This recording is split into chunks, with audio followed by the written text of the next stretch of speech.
My personal life, like an anger disease, spreading pain and misery all across the planet.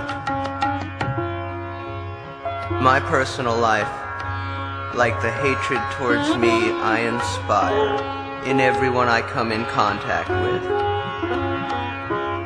My personal life, like a lesson in how to fuck over everybody through dishonesty, indecision, and poor planning. My personal life, like perfect stupidity, like purgatory, like pure poverty, like can I borrow more money from the few who will still talk to me. My personal life, semi-insane, semi-homeless, and no, I don't have a number I can be reached at. And besides, you don't really want to talk to me anyway. My personal life, my pathetic personal life, crying, sniveling, stupid, stupid, stupid. Why do I do these things?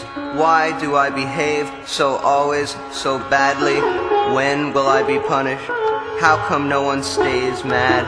Why doesn't anyone see me for the shit I am? Why is everyone so forgiving? When people are so beautiful, I could almost feel beautiful myself. At the ashram 2 days ago, a woman gave me a rose, picked before it could bloom, and that's the tragedy, the human tragedy, that most of us die before we attain anything real. And my personal life drives this sad pseudo-reality home and cries, no hope, no hope, no hope. And yes, it's a lie, but it's so hard not to believe sometimes.